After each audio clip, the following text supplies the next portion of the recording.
ಏನು ಕಾಶಿ ವಿಶ್ವೇಶ್ವರ ಸ್ವಾಮಿ ಸನ್ನಿಧಿಯಲ್ಲಿ ಕಾರ್ಯಕ್ರಮ ಮಾಡಲು ನನಗೆ ಗುರುಪಲ್ಲಿ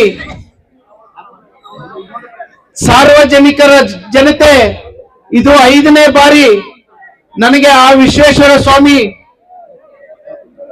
ಸೇವೆಯನ್ನು ಮಾಡಲು ಅವಕಾಶ ಮಾಡಿಕೊಟ್ಟಿರ್ತಕ್ಕಂಥ ನಮ್ಮ ಗುಡುಪಲ್ಲಿ ಮತ್ತು ಸುತ್ತಮುತ್ತಲಿನ ಎಲ್ಲ ಹಿರಿಯರು ಕಿರಿಯರು ಯುವಕ ಬಾಂಧವರೇ, ವೇದಿಕೆಯಲ್ಲಿ ಆಸೀನರಾಗಿರ್ತಕ್ಕಂಥ ಇದೇ ಭಾಗದಲ್ಲಿ ಜಿಲ್ಲಾ ಪರಿಷತ್ ಸದಸ್ಯರಾಗಿ ಮತ್ತು ಮೊನ್ನೆ ತಾನೇ ಕೋಮಲ್ ಚುನಾವಣೆಯಲ್ಲಿ ಅಭೂತಪೂರ್ವ ಮತಗಳನ್ನು ಪಡೆದು ಗೆದ್ದು ಆಸೀನರಾಗಿರ್ತಕ್ಕಂಥ ನಮ್ಮ ಬಿ.ವಿ. ಶಾಮಣ್ಣವರೇ ಮತ್ತೋರ್ವರು ಇಷ್ಟೊತ್ತು ಅಚ್ಚುಕಟ್ಟಾಗಿ ಭಾಷಣ ಮಾಡಿ ಮುಖ್ಯ ಒಳ್ಳೆ ಭಾಷಣಕಾರರು, ಖ್ಯಾತ ವಕೀಲರು, ನಮ್ಮ ಅಣ್ಣನ ಸಮಾನರಾದ ಎಂ.ಎಸ್. ಶ್ರೀನಿವಾಸ ರೆಡ್ಡಿ ಅನ್ನವರೇ, ವೇದಿಕೆಯಲ್ಲಿ ಸುಮಾರು ಜನ ಆಸೀನರಾಗಿದ್ದಾರೆ.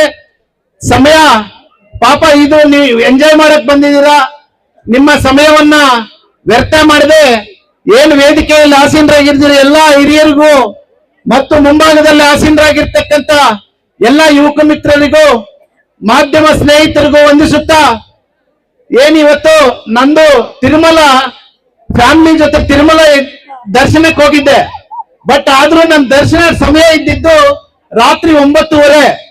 ಹೇಗಪ್ಪ ನನ್ಗೆ ಇಷ್ಟೊಂದು ಇವರು ಬರ್ಲೇಬೇಕು, ನೀವೇನಾದ್ರೂ ಮಾಡಿ 1ನೇ ತಾರೀಕಿಗೆ ಈ ಬರ್ಲೇಬೇಕು ಅಂತ ಹೇಳ್ಬಿಟ್ಟು ನಮ್ಮ ಪದ್ಮಶಾಲಿಯವರು ನಮ್ಮ ಮನೆಗೆ ಬಂದು ನನಗೆ ಆಹ್ವಾನವನ್ನು ಕೊಟ್ಟಿದ್ರು. ಆ ಆಹ್ವಾನ ಮೇರೆಗೆ ನಾನು ಹೋಗ್ಲೇಬೇಕು ಅಂತ ನಾನು ಸಿದ್ಧರಾಗಿದ್ದೆ.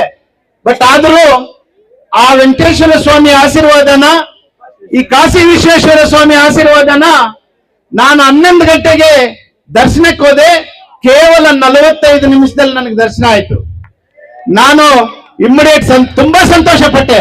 ಯಾಕೆಂತಂದ್ರೆ ನಮ್ಮ ಪದ್ಮಶಾಲಿಯವರು ರೆಡ್ಡಣ್ಣ ಅವರು ಇರ್ಬೋದು, ಬಾಬು ಅವರು ಇರ್ಬೋದು, ನಾರಾಯಣ ಸ್ವಾಮಿ ಅವರು ಇರ್ಬೋದು, ನಮ್ಮ ಸ್ನೇಹಿತರು ಮಸ್ತಾನ್ ಅವರು, ಜಾಕೀರ್ ಅವರು, ಸುಮಾರು ಜನ ನಮ್ಮ ಮನೆಗೆ ಬಂದು ಆಹ್ವಾನ ಕೊಟ್ರು. ಏನಂತ ಕೊಟ್ರು ಅಂತಂದ್ರೆ, ಸರ್ ನಾವಿರೋದು 8 ಫ್ಯಾಮಿಲಿ ಮಾತ್ರ, ನಮ್ಮ ಕಾರ್ಯಕ್ರಮಕ್ಕೆ ನೀವು ಆರ್ಕೆಸ್ಟ್ರಾ ಆಯೋಜನೆ ಮಾಡಬೇಕು ಅಂತ ಹೇಳಿದ್ರು. ನಾನು ಹೇಳಿದೆ 8 ಫ್ಯಾಮಿಲಿ ಇರ್ಲಿ 10 ಫ್ಯಾಮಿಲಿ ಇರ್ಲಿ, ಮನುಷ್ಯತ್ವ ಮಾನವತ್ವದಿಂದ ನೀವು ಬಂದು ನನ್ನನ್ನು ಆಹ್ವಾನ ಮಾಡಿದಿರಿ. ನಿಮ್ಮ ಗುಡುಪಲ್ಲಿಯಲ್ಲಿ ನಾನು 4ನೇ ಸತಿ 5ನೇ ಸತಿ ಬರ್ತಾ ಇದ್ದೀನಿ. ಬಟ್ ಆದ್ರೂ ಕೂಡ ನಿಮ್ಗೆ ಆರ್ಕೆಸ್ಟ್ರಾ ಆಯೋಜನೆ ಮಾಡ್ತೀನಿ ಅಂತ ಹೇಳಿ ಇವತ್ತೇನ್ ನಾವು ನಮ್ಮ ನಾಯಕರ ಜೊತೆ ಬಂದವೋ ನಮ್ಗೆ ಭವ್ಯವಾದ ಸ್ವಾಗತವನ್ನು ಕೊಟ್ಟಿದ್ದೀರ. ನಮ್ಮ ಶ್ರೀನಿವಾಸ ರೆಡ್ಡಿ ಸರ್ ಹೇಳ್ದಂಗೆ ಯಾವತ್ ಬಂದ್ರು ಗುಡುಪಲ್ಲಿಯಲ್ಲಿ ನಮ್ಗೆ ಆ ಸ್ವಾಗತಕ್ಕೆ ನಾವು ಯಾವತ್ತೂ ನಿಮ್ಗೆ ಚಿರಋಣಿಯಾಗಿರ್ತೀವಿ.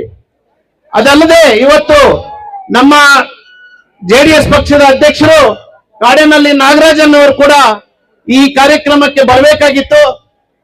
ಕಾರಣಾಂತರದಿಂದ ಅವ್ರು ಬರ್ಲಿಕ್ಕೆ ಆಗ್ಲಿಲ್ಲ.